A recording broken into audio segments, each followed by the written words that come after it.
makmum itu dianjurkan juga untuk membaca surah. Ya, apakah makmum juga dianjurkan membaca surah? Dalam hal ini, ya, diklasifikasikan menjadi dua kelompok. Yang pertama, kalau dianya itu adalah sholat yang jahriyah, sholat yang jahar, seperti sholat subuh, maghrib, isya, ya, atau sholat-sholat sunnah yang dianjurkan berjamaah seperti sholat tarawih, ya kan, sholat id, jahar nggak tuh bacanya? Jahar ya, kuat. Pada sholat yang jahar, apakah makmum dianjurkan membaca surah setelah Al-Fatihah? Jawabannya, pada sholat yang jahar, makmum tidak dianjurkan membaca surah.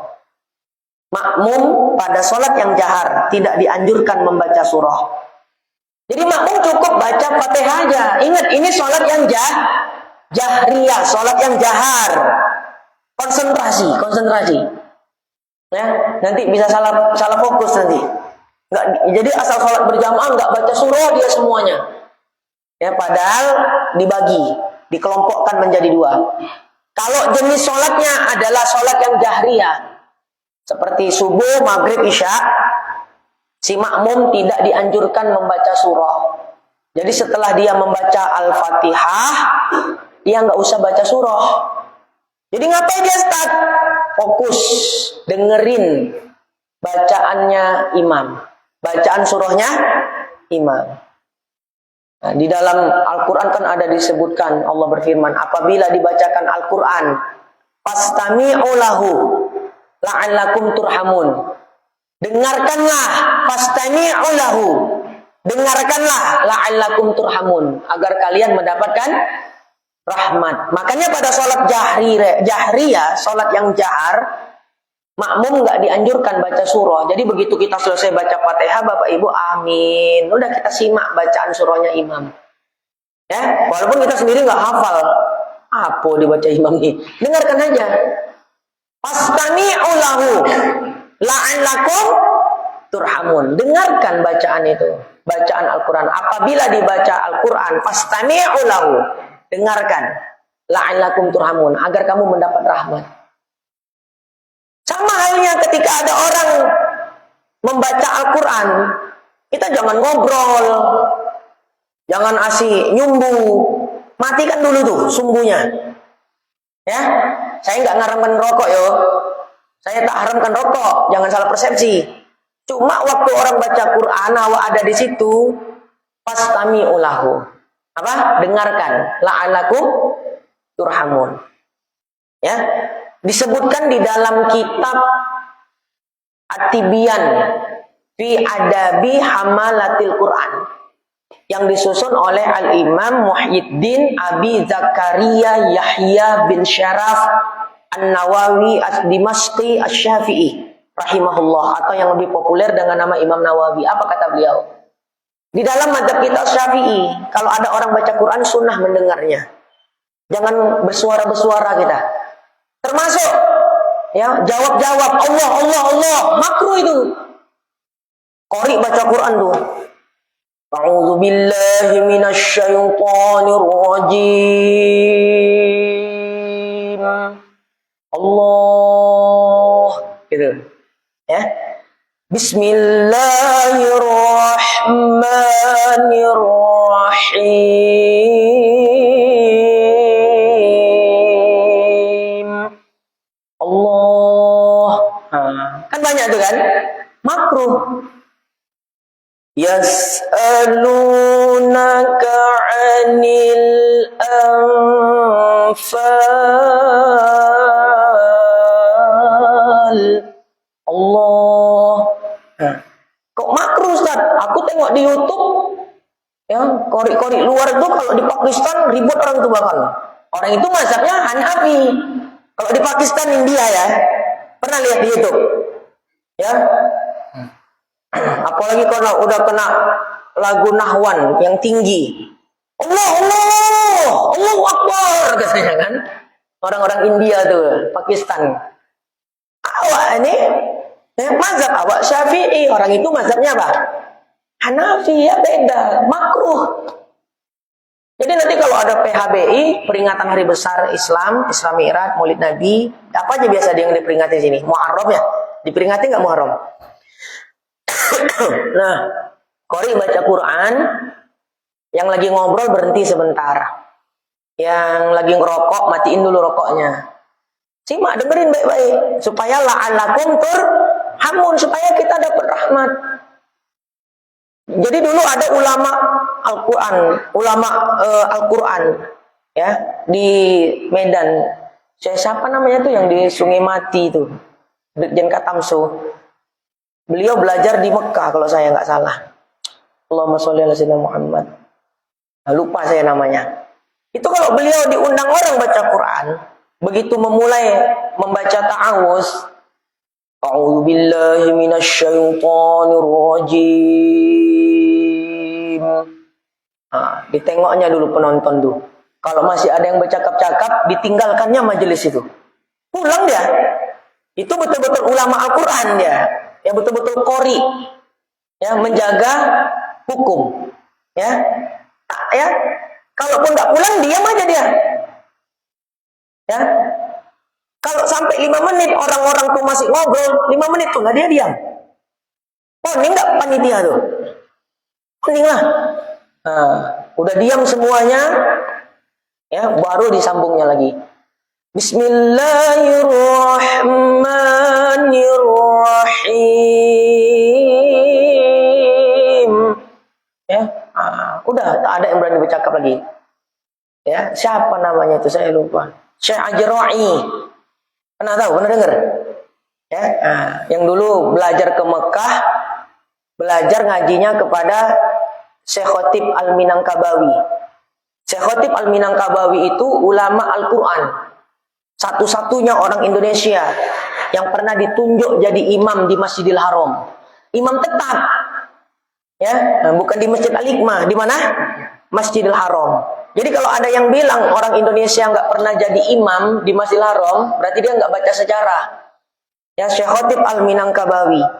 Termasuk Syekh Muhammad Zain itu ngambil sanad qiraatnya dari beliau. Makanya Syekh Zain selain beliau itu ahli tauhid, beliau juga mengajarkan ilmu qiraat di Kuala Tanjung ini. Betul apa enggak?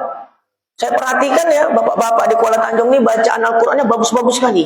Itu tadilah karena warisan dari Syekh Muhammad Zain. Ya, Allahu yarham. Nah, baik. Jadi itu tadi teringat tentang apa tadi?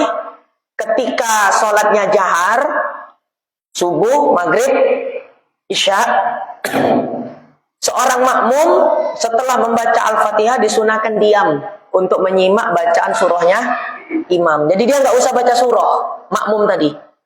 Tapi pada sholat yang sirriyah, sholat yang sir seperti zuhur dan asar, seorang makmum disunahkan membaca surah setelah membaca Al-Fatihah. Kalau sholat yang jahar, makmum tidak dianjurkan membaca surah setelah Fatihah. Cukup dengar bacaan imam. Jadi kita kalau jadi makmum sholat isya, kita baca Fatihah aja Bapak Ibu. Setelah baca Fatihah udah diem.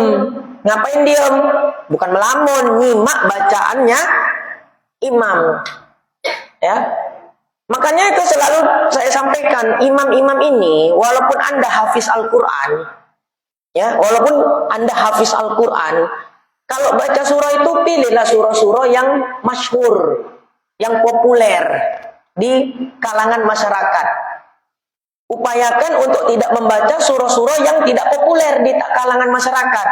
Karena nanti kalau kita salah baca, siapa yang mau nyambung? Ya, bukan sombong ya. Saya hafalan 15 juz yang mutkin. 18 tapi 3 juz sisanya nggak mutkin. 15 juz yang mutkin. Tapi kalau saya jadi imam tengok wal asri inna atau inna paling panjang wadduha sabbi isma udah. Atau yang tengah-tengah kuliah ayuhal kafirun. Kenapa enggak Ustaz baca surah Al-Baqarah? Ngapain walau kita hafal kan gitu kan? Enggak, ya. Nah, kita harus ngerti ya supaya imam bisa ikut nyimak. Karena kan perintahnya apa? Fastami'u lahu, simak, dengarlah bacaannya orang yang membaca Quran. Sementara makmum aja nggak tahu ayat apa yang dibaca nih. Tapi kalau kita tahu, dan bahkan kita hafal surah yang dibaca imam, kita bisa nyambung nggak secara batin? Nyambung. Bismillahirrahmanirrahim. Wadduha wallaili idza saja. Nyambung kita. Ya, hampir rata orang hafal surah Wadduha. Terkonek. Jadi, ayolah para imam, kita bantu makmum kita untuk fokus di dalam sholat. Kenapa kadang makmum nggak fokus? Hilang fokus di dalam sholat karena itu tadi imamnya kadang membaca surah yang tidak dikenal oleh makmum. Akhirnya makmum jadi ya kemana-mana lah pikirannya. Tapi kalau si imam membaca surah yang betul-betul masyhur atau populer di kalangan makmum, makmum bisa fokus dia kepada sholatnya, menyimak bacaan surahnya. Ya, apalagi kalau wal asri kulhu, surah favorit itu kan Bu, atau inakal kausar. Yang minimalnya apa? Qul ya ayyuhal kafirun. Ya, seperti yang dibaca imam tadi. Ya, seperti itulah dia. Jadi pada salat yang sir, zuhur dan asar, makmum disunnahkan membaca surah setelah Al-Fatihah. Jelas? Kejadiannya gini nih, Bu. Start. Apa, Bu? Awak sudah selesai membaca surah pada sholat zuhur dan asar. Tapi imam belum juga ruku. Apalah yang hendak dikojokan Ustaz? Iya kan? Pernah nggak? Pasti sering ngalamin itu tuh. Kita sholat zuhur. Ya, makmum tadi dianjurkan nggak baca surah? Dianjurkan. Ketika kita baca surah, Qul huwallahu ahad, Allahus samad, lam yalid walam yulad walam yakul lahu kufuwan ahad. Selesai? Selesai sudah. Tapi imamnya belum ruku. Apalah yang hendak kita kojokan? Ini jarang dibahas ini kan? Ya, gini. Konsepnya, diam di dalam sholat itu tidak diperkenankan kecuali di 6 tempat. Diam di dalam sholat tidak diperbolehkan kecuali di 6 tempat. Mana yang 6 tempat ini nanti episode yang akan datang. Kita fokus dulu tentang masalah tidak boleh diam di dalam sholat. Nah, kejadiannya ketika kita sudah selesai membaca surah pada sholat yang sir, imam belum rukuk juga. Paham maksudnya kan? Apa yang harus kita lakukan? Kita diperbolehkan membaca surah yang lain. Jangan sampai kita diam. Jadi udah selesai kita baca surah Al-Ikhlas. Bismillahirrahmanirrahim. Qul huwallahu ahad, Allahus samad, lam yalid walam yulad walam yakul lahu kufuwan ahad. Belum rukuk juga imam. Baca lagi surah yang lain. Bismillahirrahmanirrahim. Qul a'udzu birabbil falaq min syarri ma khalaq. Ya, sampai selesai. Belum juga rukuk imamnya. Baca lagi Bismillahirrahmanirrahim. Qul a'udzu birabbin nas, malikin nas. Sampai didapat rukuk bagi imam. Baru 2 ayat surah terakhir, surah An-Nas. Bismillahirrahmanirrahim. Qul a'udzu birabbin nas, malikin nas, ilahin nas. Allahu Akbar. Ibu langsung ruku aja, udah enggak usah selesaikan surah itu. Jangan ambil risiko. Nanti ketinggalan rukuknya imam. Kalau macam awak nih, cemana Ustaz? Mengapa bah? Aku yang hafal cuma kulhu aja. Udah itu aja ulang. Makanya sholat apa yang mau direpotkan coba? Sholat apa yang mau dibuat susah? Ya kalau kita mengaji gampang aja itu. Awak ini cuma hafal kulhu aja Ustaz. Nah, jadi kasusnya kalau udah selesai dia baca kulhu, Bismillahirrahmanirrahim. Qul huwallahu ahad, Allahus samad, lam yalid walam yulad walam yakul lahu kufuwan ahad. Belum rukuk imamnya, ulangi lagi Bismillahirrahmanirrahim. Qul huwallahu ahad, Allahus samad, lam yalid walam yulad. Namanya tak ada surah yang dia ngapal. Tapi kalau ada surah yang hafal, tambah dengan surah yang lain. Bisa dimengerti kan? Karena konsepnya apa? Enggak boleh diam di dalam sholat kecuali di 6 tempat. Jadi begitu, lam yalid walam yulad walam yakul lahu kufuwan ahad. Selesai. Imam belum rukuk, melamun awak, enggak bisa. Ustaz, di sholat yang jahar, makmum tidak dianjurkan membaca surah. Tapi di sholat yang sir, kenapa makmum disuruh baca surah? Ayat Qur'annya kan jelas. Apabila dibacakan Al-Quran, fastami'u lahu, dengarkanlah oleh kalian. Kalau sholat yang jahar, bacaan surah imam kita dengar apa enggak? Dengar. Makanya kita suruh nyimak. Tapi yang sholat sir, awak pun menorka-norka, apa yang dibaca surah imam nih? Karena sholatnya sir, makanya kita disuruh baca surah juga. Karena nggak ada bacaan Quran yang bisa kita dengar. Bisa dipahami? Nah, itu ya, baca surah yang lain, baca surah yang lain. Sama juga. Kalau kita sholat yang model 3 atau 4 rakaat, ya, di rakaat yang kedua kita dianjurkan membaca tahiyat, betul? Dinamakanlah namanya tahiyat awal atau tasyahud awal. Sunnahnya membaca tahiyat awal itu atau tasyahud awal hanya sampai Allahumma sholli ala Sayyidina Muhammad. Dibaca lebih makruh itu. Allahu Akbar tahiyat awal. At-tahiyatul mubarakatus salawatu thayyibatu lillah. Assalamu alayka ayuhan nabiy wa rahmatullahi wa barakatuh. Assalamu alayna wa ala ibadillahis salihin. Asyhadu an la ilaha illallah wa asyhadu anna Muhammadar Rasulullah. Allahumma sholli ala Sayyidina Muhammad. Sampai situ aja sunnah bacanya. Kalau ditambah wa ala ali Sayyidina Muhammad, makruh. Apalagi sampai kama sholaita, sampai fil alamina innaka hamidun majid. Makanya saya kadang rada heran. Kadang lihat imam waktu tahiyat awal lama kali bangkitnya. Begitu tahiyat akhir tiba-tiba udah salam aja. Ini kebalik. Tahiyat awal cukup Allahumma sholli ala Sayyidina Muhammad, sampai situ doang tuh. Bangkit Allahu Akbar berdiri. Ya, tapi kalau tahiyat akhir sampai fil alamina innaka hamidum majid. Bahkan tambahkan doa-doanya. Allahumma inni a'udzubika min azabil qabri dan seterusnya. Bahkan saya tambah lagi doa yang lain. Allahumma sabbit qalbi ala dinik wa ta'atik. Allahumma sabbit qalbi. Ya Allah, tetapkanlah hatiku ala dinik, di dalam agamamu. Ya, wa ta'atik, dan di dalam ketaatan kepadamu. Saking takutnya saya Allah bolak-balikkan hati saya. Sekarang saya senang ibadah, dibalikkan Allah senangnya ke maksiat. Kan ngeri itu kan? Ngeri apa enggak? Ngeri, bencana itu. Kalau kita sampai menikmati maksiat, bencana. Saking takutnya saya tambah doanya itu. Doa itu dari Nabi juga. Pendek aja, tambahin Bu sebelum salam. Apa doanya tadi? Allahumma sabbit qalbi ala dinik wa ta'atik. Allahumma sabbit qalbi ala dinik wa ta'atik. Ya, ala dinik, di dalam agamamu. Kenapa? Supaya kita mati dalam keadaan Islam dan husnul khotimah. Ala ta'atik, kenapa harus ala ta'atik? Ya, agar taat kepadamu. Ya, supaya kita konsisten, atau bahasanya istiqomah di dalam ketaatan kepada Allah. Jangan sampai hati kita dibolak-balikkan oleh Allah. Yang tadi senang ibadah, dibalikkan Allah jadi senang maksiat. Na'udzubillahi min dzalik. Nah, itu kalau tahiyat akhir tuh. Jadi kadang yang sering kejadian nih Bapak Ibu, kita udah selesai, ini tahiyat awal tadi ya. Tahiyat awal bacanya sampai mana tadi?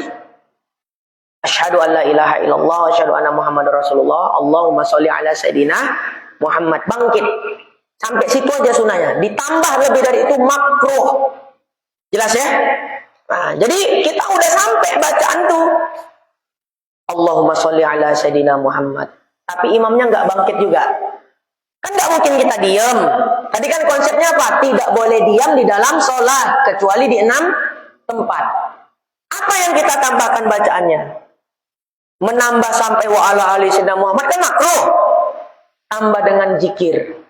Ya, asyhadu an la ilaha illallah wa asyhadu anna Muhammadar Rasulullah. Allahumma sholli ala sayyidina Muhammad. Enggak bangkit juga imamnya. Subhanallah, alhamdulillah, wa la ilaha illallah, wallahu akbar. Subhanallah, alhamdulillah, wa la ilaha illallah, wallahu akbar. Sampai imamnya bangkit. Karena kalau ditambah wa ala ali sayyidina Muhammad, kama sholaita ala sayyidina Ibrahim, kan makruh tadi hukumnya. Makanya ulama mengatakan apa? Tambahnya dengan zikir. Ya, tambahnya dengan zikir. Yang penting jangan sampai kita diam di dalam sholat. Nah, yang gini-gini jarang dibahas. Saya yakin jarang dibahas. Dan kita hampir setiap sholat ketemu kasus ini. Betul apa enggak? Nah, udah sekarang udah tahu kan hukumnya kan? Ya, ketika sholat yang sir, ya, imam juga enggak langsung ruku, kita udah selesai baca surah, udah tambah lagi surahnya. Kalau cuma surah itu yang kita hafal, udah itu aja diulang-ulang. Di zaman Rasulullah tuh ada sahabat yang kayak gitu tuh. Ya, nggak hafal surah apapun selain qul. Nanya sama Rasulullah, "Gimana saya mau sholat ya Rasul? Aku hafalnya cuma qul. Udah, yang penting kau sholat. Kau ulang-ulang aja bacaannya."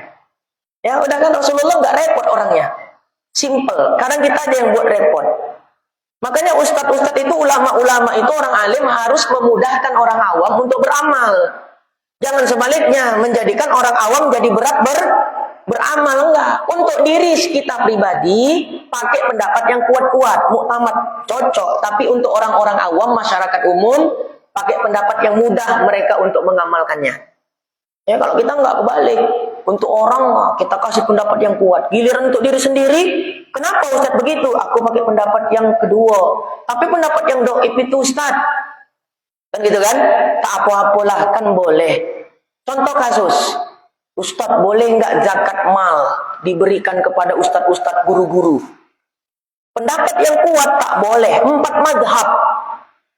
Ya, guru-guru, ustaz-ustaz tidak layak mendapat zakat. Kecuali memang ustaz itu dia adalah orang fakir atau miskin. Jadi dia dapat zakat bukan karena ustadznya, tapi karena apa? Fakirnya, miskinnya. Ini 4 mazhab loh, jangan macam-macam. Ya, jadi ada orang nanya, Ustaz boleh nggak zakat diberikan kepada guru-guru di kampung ini? Tak boleh.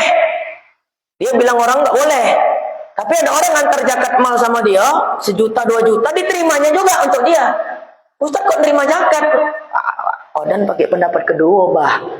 Ya, nggak boleh kayak gitu.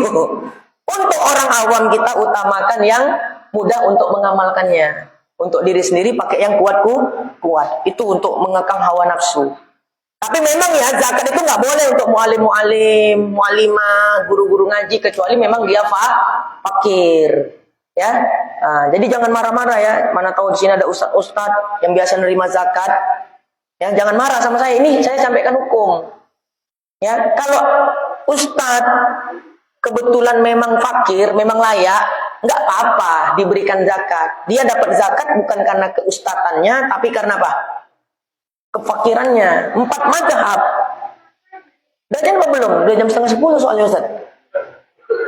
Udah jam apa belum? Isya? Belum? Hah? Apa? Ini? Oh iya. Nah, awak tengok jam 9:30 udah kan. Kadang kalau mengaji lupa waktu kadang. Nah, dah, sedikit lagi ya. Jadi itu tentang masalah surah. Dan perlu diperhatikan masalah surah ini, bacanya jangan sungsang. Ikutlah tartib Al-Quran. Namanya tartib tauqifi. Ya, kalau kita lihat surah Al-Ikhlas dulu kan, susunannya kan, baru Al-Falaq, lalu An-Nas. Susunannya seperti itu. Jangan sungsang. Di rakaat pertama dibacanya dulu An-Nas. Rakaat kedua baru Al-Ikhlas. Kan sungsang ini namanya. Karena dia mau ngambil fadilah gini. Fadilahnya apa tuh? Rakaat pertama surah yang lebih panjang dari rakaat yang kedua. Itu termasuk sunnah. Bagus kalau bisa nerapkan itu. Tapi perhatikan urutannya. Ya, jangan sampai sungsang. Jadi akhirnya di rakaat pertama dia baca surah An-Nas atau Al-Falaq. Rakaat kedua dia baca surah Al-Ikhlas. Ya nggak bisa. Makruh. Nah, sungsang atau kebalik. Ya, kebalik. Nah, seperti itu dia. Jadi kita harus perhatikan tentang itu. Khususnya bagi imam. Nah, ini ada tambahan juga pembahasan yang jarang dibahas terakhir ini. Ya, biar habis rukun sholat yang keempat. Sholat maghrib berapa rakaat? 3. Ada orang terlambat masbuk. Dia baru masuk di rakaat yang ketiga. Dia masuk rakaat ketiga. Berarti rakaat keberapa yang dia tinggal? Rakaat pertama, rakaat kedua. Rakaat pertama, kedua ini kan tempat yang disunahkan baca surah kan? Nah, ya, tadi dia terlambat masuk di rakaat ketiga. Begitu imam salam, berapa rakaat yang harus dia tambah? 2. Di 2 rakaat ini disunahkan dia membaca surah. Karena yang dia tinggalkan adalah rakaat pertama, rakaat yang kedua. Rakaat pertama dan kedua adalah tempat yang memang disunnahkan membaca surah. Jadi begitu dia bangkit nambah 2 rakaat, dianjurkan untuk dia membaca surah. Ini dalam mazhab Syafi'i. Bacanya sir apa jahar Ustaz? Kalau itu sholat jahar. Nah, dalam hal ini ulama beda pendapat. Ada yang katanya bacanya jahar. Karena rakaat pertama kedua jahar apa enggak? Jahar kan sholat maghrib tadi contohnya kan. Nah, pendapat kedua baca sir, ya. Nah, tapi yang kuat dibaca jahar. Begitu kita bangkit nambah 2 rakaat, Bismillahirrahmanirrahim, Alhamdulillahirabbil alamin. Jahar dia jadinya. Dan baca surah. Kebanyakan orang coba baca surah apa enggak? Enggak, ya. Habis Fatihah langsung ruku. Nah, udah paham nih, udah paham? Ya. Kenapa? Bingung Pak. Nah, bingung orang kan? Iya itu, karena nggak biasa baca surah. Kenapa nggak biasa? Karena belum tahu.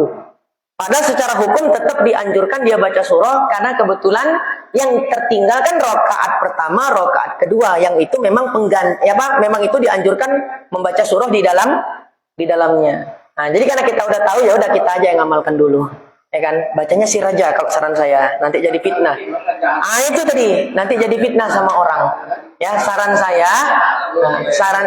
saya sir aja bacanya. Karena khilafnya masalah ini. Kecuali kita berada di komunitas yang udah sama paham hukum. Jadi kita baca jahar, orang udah nggak komplain. Oh, mengamalkan pendapat yang kuat kan gitu kan. Tapi kalau kita berada di lingkungan yang nggak semuanya orang belajar, pertanyaan sama orang. Wah, aku udah curiga aku makanya. Nggak mau aku ngaji ke Masjid Al-Hikmah tuh. Oh, kenapa bah? Menyalah Ustaz tuh, aku tengok. Ustaz yang dari Medan tuh katanya. Ya, itulah dia. Akhirnya jadi fitnah. Nah, jadi saran saya diamalkan, tapi ambil pendapat yang sir aja. Ya, supaya nggak terjadi fitnah. Nah, barangkali cukup sampai situlah. Padat kali nih. Waktunya ngaji kita sebentar, tapi materi yang kita sampaikan cukup padat. Ya, karena yang saya sampaikan, yang kita bahas adalah pembahasan yang jarang dibahas orang. Ya, udah itu istilahnya udah sampai aras lah tuh pembahasannya. Nggak ada lagi pembahasan setelah itu tentang surah. Ya, udah paling lengkap lah itu. Ya, udah saya kutip dari berbagai kitab. Nah, seperti itu. Silakan ada pertanyaan. Nggak ada, kita tutup doa, siap-siap sholat isya. Ya, nanti abis isya ngaji lagi sebentar 45 menit gitu ya. Udah nggak ada pertanyaan? Alhamdulillah, berarti paham semuanya jamaah. Ya, paling senang ustadz tuh mengaji tak ada pertanyaan. Ya, bagus tuh memang. Tapi kata Imam Syafi'i pula, salah satu syarat cara mendapatkan ilmu adalah dengan lisan yang bertanya. Kalau memang kita tak paham, ya tanya. Jangan malu untuk bertanya. Kalau memang udah paham ya udah, kita selesaikan, tutup doa ya, Ustaz ya. Udah, nggak ada yang tanya? Nah, pikir-pikir dulu ya, nanti sesi kedua masih ada. Yang penting jangan udah saya di rumah baru ditelepon. Minta nomor sama Ustaz Syafi'i, mana nomor Ustaz Sumitra? Ada enggak aku tanya, enggak usah dikasih nomornya Ustaz. Tadi waktu ngaji enggak mau nanya bilangnya. Ya udah sampai rumah baru sibuk menelpon. Dah itu aja, kita tutup dengan doa. Bismillahirrahmanirrahim. Alhamdulillahirabbil alamin. Hamdan yuafi ni'amahu wa yukafi mazidah. Ya Rabbana lakal hamdu kama yanbaghi li jalalika wajhikal karim wa 'azimi sultanik. Allahumma shalli wa sallim wa barik ala sayidina Muhammadin wa ala alihi washabihi ajmain. Allahumma ighfir lana dzunubana wa liwalidina warhamhum kama rabbawna shighara. Rabbana zidna ilma warzuqna fahma wa amalan shaliha. Rabbana atina fid dunya hasanah wa fil akhirati hasanah wa qina adzabannar. Wa sallallahu wasallam alaihi walhamdulillahirabbil alamin. Taqabbalallahu minkum. Baik Bapak Ibu, siap-siap sholat isya. Kami tadi rombongan udah jamak ya, jadi saya izin dulu sebentar mau keluar.